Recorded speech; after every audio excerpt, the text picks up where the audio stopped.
Hello friends, यहाँ से हम लोग पढ़ने जा रहे हैं माइटोकॉन्ड्रिया। ठीक है, यह हमारे सेल चैप्टर के अंतर्गत आता है। ठीक है, माइटोकॉन्ड्रिया को हम लोग power house of the cell भी कहते हैं। Power house of the cell इसलिए कहा जाता है क्योंकि सेल को जितनी भी एनर्जी की जरूरत होती है वो माइटोकॉन्ड्रिया के अंदर ही बनती है। ठीक है, यह माइटोकॉन्ड्रिया ही सेल को एनर्जी प्रदान करता है ताकि वो अलग अलग फंक्शंस को कर सके, चाहे वो प्रोटीन सिंथेसिस का हो या फिर मतलब किसी भी प्रकार का कार्य हो सेल के अंदर, उसके लिए एनर्जी कौन प्रदान करता है? माइटोकॉन्ड्रिया। ठीक है, इसलिए इसे power house of the cell कहा जाता है। ठीक है, माइटोकॉन्ड्रिया का खोज सबसे पहले हमें कोलिकर ने किया था। ठीक है, और कोलिकर ने किया था, इसका डेट आप लोगों को कई किताबों में 1850 मिलेगा, कई किताबों में 1857 मिलेगा, कई किताबों में इसका डिस्कवर का डेट 1880 मिलेगा। तो कोलिकर ने जो खोज किया था हमारा माइटोकॉन्ड्रिया का, उसका खोज कब हुआ था ये अलग अलग किताबों में अलग अलग डेट दिया हुआ रहता है। ठीक है, ये कोई फिक्स नहीं है।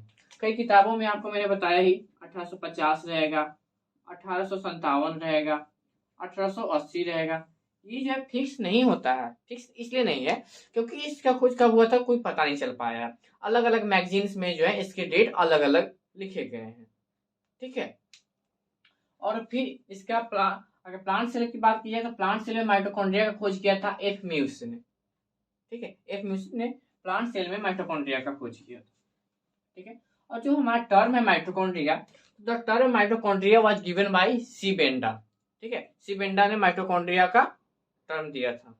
ठीक है, और ये जो हमारा माइटोकॉन्ड्रिया है ये अन्य कई नामों से जाना जाता है, जैसे बायोप्लास्ट, कॉन्ड्रियोम, कॉन्ड्रियोजोम। यहाँ देखिए ये बायोप्लास्ट है, यहाँ पे कॉन्ड्रियोम है, यहाँ कॉन्ड्रियोजोम है। ठीक है, दोनों नाम है। ठीक है, और यहाँ पे कॉन्ड्रियोकॉन।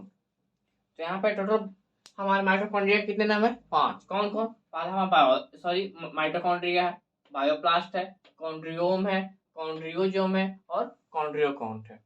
ठीक है, ये बायोप्लास्ट जो है ये मेनली आपको प्लांट्स माइटोकॉन्ड्रिया जो होते हैं ना, उन्हें मेनली हम लोग बायोप्लास्ट कहते हैं। ठीक है, और ये जो माइटोकॉन्ड्रिया है ये हमारे सभी यूकैरियोटिक सेल्स के साइटोप्लाज्म में फ्री रूप से पाए जाते हैं। ठीक है, यूकैरियोटिक सेल्स के साइटोप्लाज्म में फ्री रूप से माइटोकॉन्ड्रिया पाए जाते हैं। एक्सेप्शंस में आ जाएंगे आप क्या, सॉरी इसमें एक्सेप्शंस तो कुछ वैसा नहीं है। हाँ सॉरी, ये आरबीसी में इसका एक्सेप्शन होता है, आरबीसी में माइटोकॉन्ड्रिया नहीं पाया जाता है। ठीक है, और जितने प्रोकैरियोटिक सेल्स होते हैं उसमें भी माइटोकॉन्ड्रिया नहीं पाया जाता है। तो यार ये कहाँ पाया जाएगा माइटोकॉन्ड्रिया? माइटोकॉन्ड्रिया कहाँ पाया जाएगा? तो यूकैरियोटिक सेल्स के साइटोप्लाज्म के अंदर या फ्री रूप से पाए जाते हैं, जिसमें एक्सेप्शन आ जाएगा हमारा आरबीसी। ठीक है, और अगर प्रोकैरियोटिक सेल्स की बात की जाए तो प्रोकैरियोटिक सेल्स में माइटोकॉन्ड्रिया नहीं पाया जाता है। तो आप लोग एक सवाल यहाँ पे कर सकते हैं कि माइटोकॉन्ड्रिया ही है जो सेल को एनर्जी प्रदान करता है। ठीक है, तो आखिर वो तो प्रोकैरियोटिक सेल्स कैसे जीवित रहते हैं? उसमें एनर्जी कौन प्रदान करता है जब माइटोकॉन्ड्रिया होता ही नहीं है। तो जो हमारा जैसे ये मान लिया जाए प्रोकैरियोटिक सेल है। ठीक है, तो इसके सरफेस पर उस प्रकार का मतलब कुछ पाया जाता है। ठीक है, जिससे उन्हें एनर्जी प्रदान करता है, जो एनर्जी का फॉर्म करता है। ठीक है, तो यानी प्रोकैरियोटिक सेल्स को एनर्जी कहाँ से मिलती है? माइटोकॉन्ड्रिया के द्वारा नहीं, उसके सरफेस पर से मिलती है। ठीक है, तो ये बात हुई है कहीं हमारा। और एक बात का आप लोग मतलब कि ध्यान रखिएगा कि जितना भी मेम्ब्रेन बाउंडेड स्ट्रक्चर होता है वो प्रोकैरियोटिक सेल्स में नहीं पाया जाता है। जैसे माइटोकॉन्ड्रिया जो है ये डबल मेम्ब्रेन बाउंडेड स्ट्रक्चर होता है। ठीक है, डबल मेम्ब्रेन बाउंडेड स्ट्रक्चर होता है। तो क्योंकि जो single membrane bounded structure prokaryotic cells में नहीं पाया जा रहा, तो ये कहाँ से पाया जाएगा? ठीक है, क्योंकि वो जो हमारे प्रोकैरियोटिक सेल्स होते हैं वो अनडेवलप होते हैं और स्मॉल होते हैं। ठीक है, अब नेक्स्ट बात आती है हमारे क्या, शेप की। माइटोकॉन्ड्रिया का शेप, माइटोकॉन्ड्रिया का शेप जो है अलग अलग प्रकार का होता है। जैसे कुछ होते हैं सॉसेज शेप के, कुछ ग्रेन्युलर, कुछ ओवल, कुछ टेनिस का रैकेट शेप का होता है, कुछ स्फेरिकल होता है। ठीक है, मेनली हमें मिलता है सॉसेज शेप का। ठीक है, सॉसेज शेप का माइटोकॉन्ड्रिया हमें ज्यादा देखने को मिलता है। ठीक है, नेक्स्ट आता है हमारा क्या, साइज। ठीक है, तो माइटोकॉन्ड्रिया का जो डायमीटर होता है वो लगभग 1 माइक्रोमीटर से लेकर 4.1 माइक्रोमीटर तक होता है, ये हमारा डायमीटर। अगर थिकनेस की बात की जाए तो माइटोकॉन्ड्रिया का थिकनेस मेनली हमारा 0.2 माइक्रोमीटर से लेकर 1 माइक्रोमीटर के बीच होता है। ठीक है, मैंने यहाँ क्या बताया, डायमीटर इसका होगा 1 से 4.1 माइक्रोमीटर के बीच, और थिकनेस इसका कहाँ से कहाँ तक होगा, या तो 0.2 माइक्रोमीटर और 1 माइक्रोमीटर के बीच होता है। ठीक है, और जबकि मतलब ये तो मैंने आप लोगों को बता दिया कि इतना ही डायमीटर का होगा, और सॉरी इसका डायमीटर इतना होगा, थिकनेस इतना होगा, लेकिन जो रॉड शेप होते हैं ना, स्पेशली रॉड शेप की बात की जाए तो उसकी लंबाई होती है 7 माइक्रोमीटर। यानी सबसे बड़ा माइटोकॉन्ड्रिया किस शेप का होगा, तो 7 रॉड शेप का होगा। ठीक है, जिसकी लंबाई कितनी होती है, 7 माइक्रोमीटर। ठीक है, ये तो हमारा हमारा शेप हो गया, साइज हो गया। अब बात किया जाए नंबर की, तो अलग अलग सेल्स में, ठीक है, अलग अलग ऑर्गेनिज्म को तो छोड़िए ही, अलग अलग सेल्स में ही माइटोकॉन्ड्रिया का नंबर जो है वो वेरी करता है। ठीक है, जैसे हमारे आरबीसी ब्लड सेल्स में है ना, हमारे आरबीसी, इसमें 0 माइटोकॉन्ड्रिया, इसमें माइटोकॉन्ड्रिया पाया नहीं जाता है हमारे आरबीसी में, यानी इसे हम लोग मेमेलियन एरिथ्रोसाइट्स भी कहते हैं। ठीक है, नेक्स्ट क्लोरेला। क्लोरेला एक प्रकार का हमारा अमीबा होता है, जिसमें सिंगल माइटोकॉन्ड्रिया होता है, सिर्फ एक ही माइटोकॉन्ड्रिया पाया जाता है। ठीक है, नेक्स्ट है हमारा किडनी सेल। किडनी सेल में हमारा 300 से 400 माइटोकॉन्ड्रिया पाया जाता है। अब देखिए, माइटोकॉन्ड्रिया ज्यादा कहाँ पाया जाएगा, जहाँ पे एनर्जी ज्यादा लगता हो। ठीक है, तो किडनी सेल्स का काम बहुत अधिक होता है। ठीक है, इसलिए इसमें 300 से 400 माइटोकॉन्ड्रिया पाए जाते हैं। फिर नेक्स्ट हमारा लीवर। लीवर में हमारा माइटोकॉन्ड्रिया की संख्या होती है, सॉरी अगर लीवर की बात किया जा रहा है तो लीवर की जो एक सेल होगा, ठीक है, यहाँ पे पर सेल है, जैसे यहाँ पे किडनी सेल्स में है तो 300 से 400 माइटोकॉन्ड्रिया पर सेल, यानी एक सेल में माइटोकॉन्ड्रिया की संख्या कितनी होगी, 300 से 400 के बीच। लीवर सेल में माइटोकॉन्ड्रिया की संख्या कितनी होगी, 500 से 1000 के बीच होगी। ठीक है, और सबसे लंबी अगर बात की जाए, muscle cells of insect. Insect की जो मसल सेल्स होते हैं ना, उसमें माइटोकॉन्ड्रिया की संख्या होती है 5 लाख। ठीक है, 5 लाख के लगभग में होती है माइटोकॉन्ड्रिया की संख्या एक सेल में। ठीक है, इंसेक्ट के जो मसल सेल्स होते हैं उस माइटोकॉन्ड्रिया की संख्या कितनी होती है, 5 लाख। ठीक है, तो ये यहाँ पे हमारा समाप्त हो गया कुछ इसका, हम लोग इसमें माइटोकॉन्ड्रिया के बारे में जाने, डिस्कवर वगैरह के बारे में हिस्ट्री। ठीक है, माइटोकॉन्ड्रिया को power house of the cell कहा जाता है। फिर हम लोगों ने माइटोकॉन्ड्रिया शेप को जाना, साइज को जाना, नंबर को जाना। ठीक है, अब हम लोग जानते हैं माइटोकॉन्ड्रिया के ऑरिजिन को। ठीक है, तो ये माइटोकॉन्ड्रिया का ऑरिजिन जो है वो मेनली 2 मैटर्स के द्वारा होता है। ठीक है, फर्स्ट क्या है हमारा ऑटोनोमस ऑरिजिन, और नेक्स्ट है हमारा सेकेंड प्रोमाइटोकॉन्ड्रियल ऑरिजिन। तो हमारे माइटोकॉन्ड्रिया को हम लोग एक प्रकार से सेकेंड जेनेटिक मटेरियल भी कहते हैं। ठीक है, सेकेंड जेनेटिक मटेरियल क्यों कहते हैं, क्योंकि यह जो है फर्स्ट जनरेशन से मतलब नेक्स्ट जनरेशन में ये क्या है ना ट्रांसफर होता है, इसलिए हम लोग इसे सेकेंड जेनेटिक मटेरियल भी कहते हैं। ठीक है, क्योंकि यह हमारा फर्स्ट जनरेशन से नेक्स्ट जनरेशन में ट्रांसफर करता है। ठीक है, और ये जो क्या है ना हमारा जो ऑटोनोमस ऑरिजिन के द्वारा जो माइटोकॉन्ड्रिया बनता है, यह क्या होता है ना सेल डिवीजन से पहले बहुत ही भागों में बट जाता है। ठीक है, ये माइटोकॉन्ड्रिया क्या होता है, मल्टीप्लाई हो जाता है सेल डिवीजन से पहले ही। ठीक है, और माइटोकॉन्ड्रिया का जो इसमें विभाजन होगा, इसमें सॉरी माइटोकॉन्ड्रिया में जो हमारा मतलब मल्टीप्लाई करेगा ये, ठीक है, तो वो किसके द्वारा करेगा, फिजन के द्वारा। ठीक है, फिजन की जो क्रिया होती है फिजन की जो क्रिया होती है उसी के द्वारा इसमें माइटोकॉन्ड्रिया निर्माण होता है। ठीक है, नेक्स्ट है हमारा प्रोमाइटोकॉन्ड्रियल। ठीक है, प्रोमाइटोकॉन्ड्रियल ऑरिजिन। इसमें होता क्या है ना कि जो हमारा माइटोकॉन्ड्रिया होता है वह छोटे माइन्यूट स्ट्रक्चर से बनता है, जिसे हम लोग माइटोकॉन्ड्रियन कहते हैं। ठीक है, एक माइटोकॉन्ड्रियन नामक छोटा स्ट्रक्चर होता है, माइन्यूट स्ट्रक्चर होता है, जिससे हमारा ये माइटोकॉन्ड्रिया का निर्माण होता है। ठीक है, और छोटे स्ट्रक्चर को क्या कहते हैं, माइटोकॉन्ड्रियन। ठीक है, और ये जो हमारा माइटोकॉन्ड्रियन है यह मेनली न्यूक्लियर वो जो हमारा न्यूक्लियर मेम्ब्रेन होता है उससे प्रोड्यूस होता है। ठीक है, देखिए इससे ये मान लिया जाए न्यूक्लियर मेम्ब्रेन है इसी बाहर। ठीक है, ये न्यूक्लियर मेम्ब्रेन है, तो इससे हमारा क्या छोटा छोटा प्रोड्यूस होगा ग्रेन्युलर सॉरी माइन्यूट स्ट्रक्चर, जिसे हम लोग क्या कहेंगे प्रोमाइटोकॉन्ड्रियन। और यही प्रोमाइटोकॉन्ड्रियन जो है ना वो ग्रो करके किसका निर्माण करेगा, एक माइटोकॉन्ड्रिया का निर्माण करेगा। ठीक है, और जितने भी हमारे यूकैरियोटिक सेल्स होते हैं, सॉरी मेरिस्टेमेटिक सेल्स जहाँ भी होते हैं, मेरिस्टेमेटिक सेल्स का मतलब जहाँ सेल ग्रोथ करता हो ज्यादा, तो वहां पर जो जितने भी इसका ओरिजिन क्या होगा, प्रो माइटोकॉन्ड्रियल ओरिजिन, यानी वहाँ के माइटोकॉन्ड्रिया जो है इसके द्वारा उनका ओरिजिन होगा, इसके द्वारा उनकी उत्पत्ति होगी। ठीक है, तो यहाँ पे हम लोग इसको जान लिए। नेक्स्ट है हमारा chemical composition of mitochondria. Mitochondria में किस किस केमिकल से मिलकर बना हुआ है। जैसे इसमें प्रोटीन पाया जाता है 65 to 70%। ठीक है, 65 to 70% इसमें प्रोटीन पाए जाते हैं।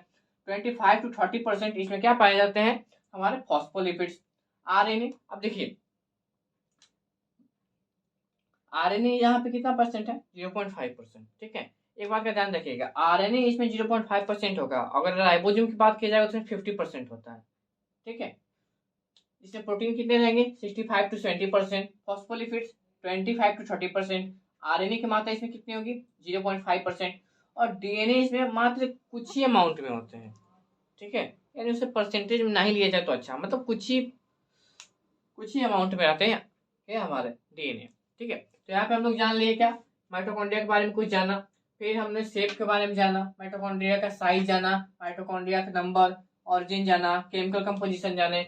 अब हम लोग जानने लगते हैं माइटोकॉन्ड्रिया का स्ट्रक्चर और फंक्शन। अब हम लोग यहाँ से माइटोकॉन्ड्रिया के स्ट्रक्चर को जानने जा रहे हैं। ठीक है, तो देखिए ये है हमारा माइटोकॉन्ड्रिया का स्ट्रक्चर। ठीक, तो ये जो हमारा माइटोकॉन्ड्रिया है ये डबल मेम्ब्रेन बाउंडेड स्ट्रक्चर होता है, जिसमें इसके दोनों मेम्ब्रेन लाइपोप्रोटीन से बने हुए होते हैं। लाइपोप्रोटीन का मतलब तो आप लोग जानते ही होंगे, लिपिड और प्रोटीन। ठीक है, तो ये जो हमारा माइटोकॉन्ड्रिया का जो दोनों मेम्ब्रेन्स होते हैं जिससे माइटोकॉन्ड्रिया घिरा हुआ रहता है, वह लिपिड और प्रोटीन के बने हुए होते हैं। और ये किस प्रकार से मिलकर मतलब बना हुआ रहता है, तो दो लिपिड्स है वो दो प्रोटीन के बीच घिरा हुआ रहता है। ठीक है, वो इस प्रकार से बना हुआ होता है, प्रत्येक यूनिट है मेम्ब्रेन का। ठीक है, और ये जो हमारा आउटर मेम्ब्रेन है, माइटोकॉन्ड्रिया का जो आउटर मेम्ब्रेन होता है वो पूरा का पूरा स्मूथ होता है, जबकि इसका जो इनर मेम्ब्रेन है माइटोकॉन्ड्रिया का वो अंदर की ओर फोल्ड हुआ रहता है, जिससे वो एक संरचना का निर्माण होता है जिसे हम लोग क्रिस्टे कहते हैं। ठीक है, ध्यान दीजिएगा, यह अंदर की ओर मुड़कर क्रिस्टी नामक संरचना का निर्माण करता है। ठीक है, और जो हमारा एंडोप्लाज्मिक रेटिकुलम या गोल्जी बॉडी था वो सिस्टर्नी नामक संरचना का निर्माण करता था। ठीक है, जैसे यहाँ पर मैं बना रहा हूँ, ये देखिए ये सिस्टर्नी है। ठीक है, ये किससे में पाया जाता है, एंडोप्लाज्मिक रेटिकुलम और गोल्जी बॉडी में। लेकिन यहाँ पर जो हमारा स्ट्रक्चर है ये जो अंदर की ओर मुड़ा हुआ है इसे हम लोग क्रिस्टे कहते हैं। ठीक है, हमारा जो इनर मेम्ब्रेन है अगर वो प्लांट सेल्स में है, ठीक है, तो वो काफी हार्ड होता है, जबकि प्लांट सेल्स में ये क्रिस्टी जो है काफी डेलिकेट यानी सॉफ्ट होते हैं। ठीक है, और अगर बात किया जाए हमारा ये क्रिस्टे है, या अगर प्लांट सेल्स में है तो ये मेनली दो प्रकार का हो सकता है। ठीक है, कैसा, या तो ये ट्यूबुलर हो सकता है, यानी ये जो हमारा क्रिस्टे है ये ट्यूब लाइक होगा, या फिर इंटरमीडिएट, यानी देखिए इस प्रकार से घुमा हुआ रहेगा। ठीक है, ये क्रिस्टे का ही दोनों फॉर्म है, अगर प्लांट सेल्स में ही रहेगा सिर्फ। ठीक है, या तो ट्यूबुलर रहेगा या फिर इंटरमीडिएट। ठीक है, और देखिए ये है हमारा इनर मेम्ब्रेन और आउटर मेम्ब्रेन। देखिए इधर का जो हमारा भाग है ये हमारा आउटर मेम्ब्रेन है, और इधर जो है वो हमारा इनर मेम्ब्रेन है। ठीक है, तो हमारे जो इनर मेम्ब्रेन है, देखिए इनर मेम्ब्रेन की इनर सरफेस और आउटर मेम्ब्रेन के आउटर सरफेस पर ग्रेन्युलर स्ट्रक्चर पाया जाता है, जिसे हम लोग F1 पार्टिकल या एलिमेंट्री पार्टिकल भी कहते हैं।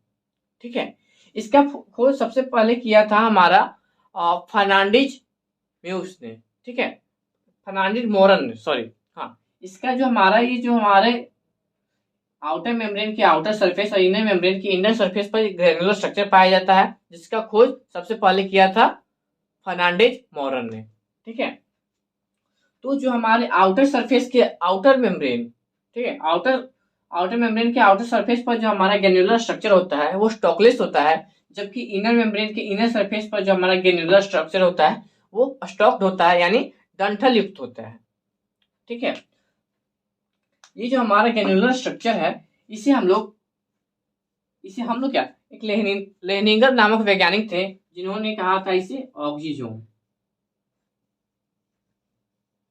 ठीक है। लेनिंगर नामक वैज्ञानिक ने इस ग्रेनुलर स्ट्रक्चर को कहा था ऑक्सीजोम, ठीक है। और अगर बात किया जाए इसके मेम्ब्रेन की, तो देखिए ये जो स्टॉक की होती है ना, इसमें स्टॉक का थिकनेस पाए होता है 30 to 35 एंगस्ट्रॉम, ठीक है। किसका? जो हमारे इनर मेम्ब्रेन के इनर सरफेस पर जो ग्रेनुलर स्ट्रक्चर पाया जाता है वो स्टॉक होता है, दंथल युक्त होता है। और उस स्टॉक की जो थिकनेस होती है वो होती है 30 to 35 एंगस्ट्रॉम, ठीक है। और उसकी लंबाई होती है 45 to 40 angstrom, sorry 45 to 50 angstrom होती है उस स्टॉक की लंबाई, ठीक है। और चौड़ाई कितनी होती है? 30 to 35 एंगस्ट्रॉम। और दो मेम्ब्रेन, दो स्टॉक है, ठीक है, जो दो स्टॉक होते हैं उन दोनों की बीच की दूरी होती है 100 एंगस्ट्रॉम, ठीक है। यहाँ पे देखिए, और फिर एक और जो हमारा ग्रेनुलर स्ट्रक्चर होता है, ठीक है, उसका डायमीटर होता है 75 to 80 एंगस्ट्रॉम। यहाँ पे हम लोग मैंने 4 आप लोगों को मेजरमेंट लिखा है, ठीक है। कौन कौन सा? पहला जो स्टॉक है उसका थिकनेस कितना, 30 to 35 एंगस्ट्रॉम। दूसरा क्या है? जो ये हमारा एलिमेंट्री पार्टिकल जो हमारे ये स्टॉक है उसकी लंबाई कितनी होती है? 45 to 50 एंगस्ट्रॉम, ठीक है। और दो स्टॉक के बीच की दूरी कितनी होती है? 100 एंगस्ट्रॉम, ठीक है। और ये जो हमारा ऑक्सीजोम है, जो ग्रेनुलर स्ट्रक्चर है, उसे लेनिंगर ने ऑक्सीजोम का नाम दिया था, ठीक है। और इसी ऑक्सीजोम को हम लोग F1 पार्टिकल या फिर एलिमेंट्री पार्टिकल भी कहते हैं, ठीक है। इसका डायमीटर कितना होता है? 75 to 80 एंगस्ट्रॉम, ठीक है। और दो मेम्ब्रेन जो है हमारा, आउटर मेम्ब्रेन और इनर मेम्ब्रेन, किसके? माइटोकॉन्ड्रिया का, उसके जो बीच वाला स्थान होता है वो खाली होता है, वो एम्प्टी होता है, ठीक है। तो ये था हमारा स्ट्रक्चर ऑफ माइटोकॉन्ड्रिया, ठीक है। अब हम लोग जानते हैं फंक्शन, माइटोकॉन्ड्रिया का फंक्शन क्या होता है। तो आप लोग जानते ही होंगे माइटोकॉन्ड्रिया को power house of the cell कहा जाता है, ठीक है। क्यों? क्योंकि यह एनर्जी प्रदान करता है। तो देखिए हम लोग जो भी खाना खाते हैं, ठीक है, हमारा जो भोजन होता है, फूड होता है, उसी यह माइटोकॉन्ड्रिया जो है तोड़ता है और एक एनर्जी को निर्माण करता है। और एनर्जी वो एटीपी के फॉर्म में होता है, ठीक है। एटीपी का फुल फॉर्म तो आप लोग जानते ही होंगे, एडिनोसाइन ट्राइफॉस्फेट, ठीक है। वो एटीपी के फॉर्म में एनर्जी का निर्माण करता है और उसी एनर्जी से बाकी जितने भी सेल ऑर्गेनल्स हैं वो अपना फंक्शन करते हैं, ठीक है। तो इसका फंक्शन क्या है माइटोकॉन्ड्रिया का? एनर्जी प्रोड्यूस करना और एटीपी के फॉर्म में, ठीक है। ये कार्बोहाइड्रेट और शुगर को, ठीक है, कार्बोहाइड्रेट और शुगर को के रिएक्शन से एनर्जी का निर्माण करते हैं, ठीक है। तो यही था हमारा फंक्शन, क्या? एनर्जी प्रोड्यूस करना एटीपी के फॉर्म में, ठीक है। इसलिए हम माइटोकॉन्ड्रिया को power house of the cell कहते हैं। तो यहाँ पे हमारा माइटोकॉन्ड्रिया समाप्त हुआ। इसके आगे हम लोग पढ़ेंगे राइबोसोम।